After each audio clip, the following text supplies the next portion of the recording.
Am sure की आत्ता काही गोष्टी आहेत, प्रॉपर्टी आहे, इस्टेट आहे, कायदे आहेत. लहानपणापासून आपण एकत्र वाढलोय, पण आता ह्या सगळ्या गोष्टींमुळे ते तुटायला लागल्या आहेत गोष्टी. प्रत्येकीला असं वाटतं माझं लग्न झाल्यानंतर एक माझा भाऊ असावा, जो माझा खंबीर पाठिंबा आहे, माझं माहेर. ही फेज आहे आणि ही निघून जाईल असं करत सगळ्यांना एकत्र घेऊन, कधी गोड बोलून, कधी खूप ओरडून, असं करून जसं आपण घरात कामं करून घेतो तशी मी घरात कामं करून घेते. हॅलो नमस्कार फ्रेंड्स, मी मज्जाची नीलम. लाखात एक आमचा दादा ही मालिका लवकरच प्रेक्षकांच्या भेटीस येते आणि ती मालिका घेऊन येणारी श्वेता, कशी आहेस? मस्त. काय सांगशील, एवढे वेगवेगळे विषय घेऊन येतेस, काय म्हणजे कुठून येतात हे सगळे विषय तुझ्याकडे? खरं तर मी नेहमीच वेगळे विषय घेऊन येते, पण ह्या वेळेला झी मराठी माझ्याकडे हा एक वेगळा विषय घेऊन आली आणि मी भारावून गेले खरं तर, कारण इतका वेगळा विषय आणि त्यांनी माझा विचार केला. तर ह्याच्यात मला माझा मोठेपणा वाटतो की वा त्यांना माझ्यावर विश्वास आहे आणि मला नेहमीच झी मराठीच्या सिरियल्स करायला आवडतं. तर अशा पद्धतीने तो विषय माझ्याकडे आला. ॲक्च्युली आता आपण बघतो तर भाऊ बहिणींमध्ये वादच सुरू असतात, तर ही मालिका घेऊन येण्यामागचा एक मोठं काय आहे? तोच वाद मिटला पाहिजे. प्रत्येक बहिणीला असं वाटतं ना की मला असा भाऊ पाहिजे किंवा त्या भावांना असं वाटतं मला अशा बहिणी पाहिजेत. आणि आय एम शुअर की आत्ता काही गोष्टी आहेत, प्रॉपर्टी आहे, इस्टेट आहे, कायदे आहेत. लहानपणापासून आपण एकत्र वाढलोय, पण आता ह्या सगळ्या गोष्टींमुळे ते तुटायला लागल्या आहेत गोष्टी.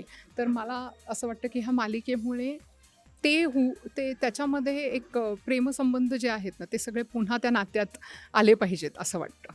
असं खऱ्या आयुष्याची ही जेव्हा मालिका आली तेव्हा आठवण झाली की भाऊ बहिणी आम्ही किती भांडतो, आम्ही किती कसे वागायचो? मला रोजच आठवतं, म्हणजे मी एकही दिवस विसरत नाही. मग दोन्ही गोष्टी आहेत की आम्ही खूप खडाजंगी भांडलो. आम्ही साताऱ्यात होतो, म्हणजे तुझी सायकल पंक्चर करायची, माझी सायकल पंक्चर करायची पासून सुरुवात होती आमची. त्यामुळे आम्ही कायम भांडलोय, तितकंच प्रेमाने पण राहिलोय. आणि त्याने जेव्हा कमवायला त्याने सुरुवात केली, त्याच्यानंतरची जेव्हा पहिली भाऊबीज होती, तर त्याने मला डायमंडचे कानातले गिफ्ट केले. मग हेही आहे, म्हणजे तर तेच आहे की तिथे जेवढं भांडण होतं तेवढंच त्याच्यातलं प्रेम फुलतं. त्यामुळे दोन्ही गोष्टी आहेत. तर मला माझ्या गोष्टी खूप आठवतात आणि मग मला असं वाटतं की हे जर का मला रिलेटेबल आहे, तर ते डेफिनेटली प्रत्येक स्त्रीला आहे, मग ती कुठल्याही वयोगटातली असू दे.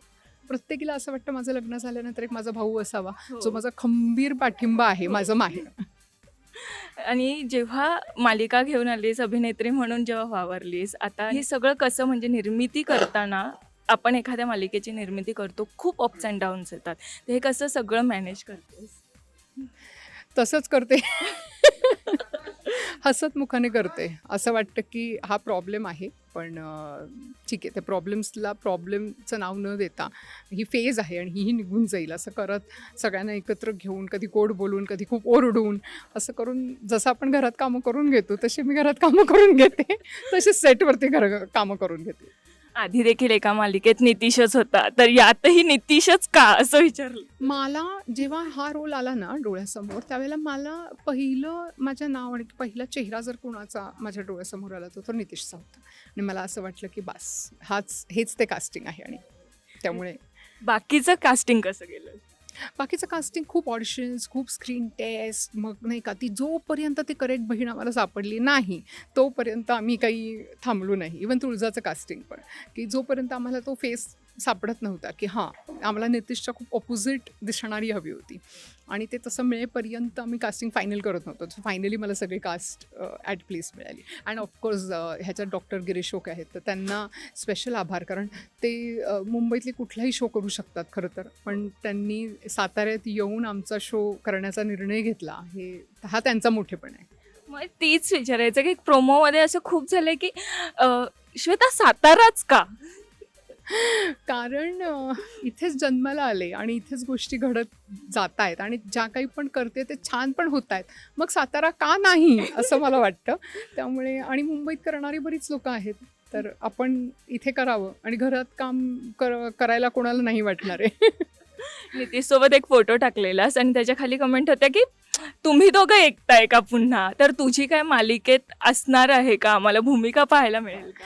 नाही, माझं फक्त त्या फोटो पुरताचाच रोल होता. पण तू कधी पुन्हा अभिनय करताना आम्हाला दिसेल. लवकरच मोठ्या पडद्यावर आणि तुम्हाला कळेलच व्हेरी सून. खूप छान. आता नवीन काही मालिका घेऊन आली आहेस, तर जाता जाता प्रेक्षकांना काय सांगशील त्याबद्दल? आत्ता प्रेक्षकांना फक्त एकच आव्हान करणार आहे मी, की 7 जुलैला लाखात एक आमचा दादा ह्याचा पूर्वरंग आहे. 8:30 वाजता. आणि प्लीज प्लीज प्लीज पाहायला विसरू नका.